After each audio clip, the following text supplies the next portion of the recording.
अकबर बीरबल के किस। जब एक पेड़ पर दो लोगों ने जताया मालिकाना हक तो बीरबल ने दिखाई ये चतुराई। बीरबल अक्सर अपनी चतुराई से बादशाह अकबर का दिल जीत लेते थे। दरबार में आए मुश्किल से मुश्किल समस्याओं का बीरबल चुटकी में हल निकाल लेते था। किस्सुरम करने व्यक्त अच्छा रखता है, लेकिन कुछ लोग बिना परिश्रम किए ही छलपूर्वक दूसरे की चीजों को हासिल करने की कोशिश में रहते हैं। ऐसे लोगों का अंजाम भी बुरा ही होता है। अकबर बीरबल के किस्से में आज आपको बताएंगे ऐसी कहानी के बारे में जिसमें एक आम के पेड़ पर दो लोग मालिकाना हक जताते हैं, लेकिन पेड़ का असली मालिक कौन है, इसका पता लगाने का काम अकबर अपने नवरत्नों में एक बीरबल को सौंपते हैं। जानिए कैसे बीरबल हमेशा की तरह अपनी चतुराई से पेड़ के असली मालिक को ढूंढ लेते हैं। एक बार हमेशा की तरह बादशाह अकबर अपने दरबार में प्रजा की समस्याएं सुन रहे थे। दरबार में सभी लोग अपनी अपनी समस्याएं लेकर पहुंचे थे। इन्हीं में राघव और केशव भी अपनी समस्या के साथ दरबार आए थे। राघव और केशव दोनों पड़ोसी थे। इनकी समस्या ये थी कि इनके घर के बीच फलों से लबालब भरा हुआ एक आम का पेड़ था, जिस पर दोनों ही अपना मालिकाना हक जता रहे थे।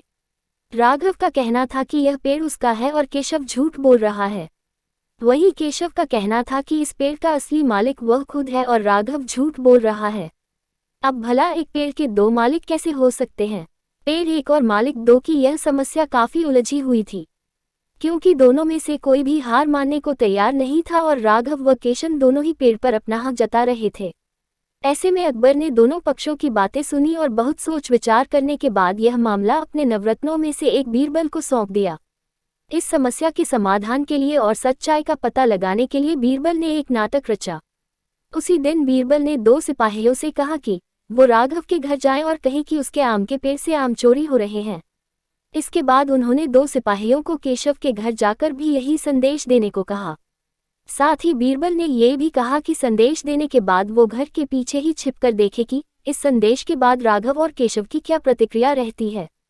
सिपाहियों ने बिल्कुल वैसा ही किया जैसा बीरबल ने कहा। दो सिपाही केशव के घर गए और दो राघव के घर, लेकिन उन्हें पता चला कि राघव और केशव दोनों ही घर में नहीं है। ऐसे में सिपाहियों ने उनकी पत्नियों को ये संदेश दे दिया कि पेड़ से आम चोरी हो रहे हैं। केशव जब घर आया तो उसकी पत्नी ने उसे आम की चोरी की बात बताई। ये सुनकर केशव ने कहा, अरे भाग्यवान, पहले खाना तो खिला दो। आम के चक्कर में अब क्या भूखा बैठा रहूं? और वैसे भी कौन सा वह हमारा अपना है? चोरी हो रही है तो होने दो। इतना कहकर केशव आराम से बैठकर खाना खाने लगा। लेकिन जब राघव घर आया और उसकी पत्नी ने उसे आम चोरी होने की बात बताई तो वही सुनते ही उल्टे पांव पेड़ की तरह भागा। उसकी पत्नी ने पीछे से आवाज लगाई कि अरे खाना तो खा लीजिए।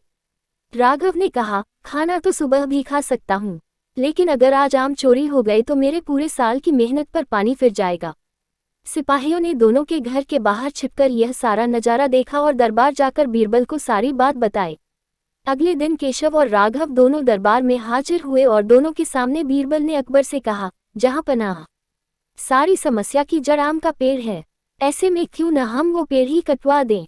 न रहेगा बांस, न बजेगी बांसुरी। अकबर ने इस बारे में राघव और केशव से पूछा कि इस बारे में आप दोनों का क्या ख्याल है। इस पर केशव ने कहा, हुजूर आपकी हुकूमत है, आप जैसा कहेंगे मैं उसे चुपचाप स्वीकार कर लूंगा। लेकिन राघव ने कहा, मालिक, मैंने 7 साल तक इस पेड़ को सींचा है। आप भले ही यह पेड़ केशव को दे दीजिए, लेकिन कृपा इसे कटवाएं न। मैं आपके आगे हाथ जोड़ता हूँ मालिक। केशव और राघव की बात सुनकर जब अकबर ने बीरबल की ओर देखा और कहा कि तुम्हारा क्या कहना है बीरबल? इसके बाद बीरबल ने अकबर को बीती रात का किस्सा बताया और कहा कि जहां पनाह, पेड़ एक और मालिक दो, ऐसा भला कैसे हो सकता है? कल रात हुई घटना और आज हुई इस बात के बाद ये साबित हो चुका है कि राघव ही पेड़ का असली मालिक है और केशव झूठ बोल रहा है। पेड़ के असली मालिक का पता बहुत ही समझदारी से लगाने के लिए अकबर ने बीरबल को शाबाशी दी और साथ ही उन्होंने अपने हक के लिए लड़ने के लिए राघव को भी बधाई दी। अकबर ने चोरी करने और झूठ बोलने के लिए केशव को जेल में बंद करने का आदेश दिया।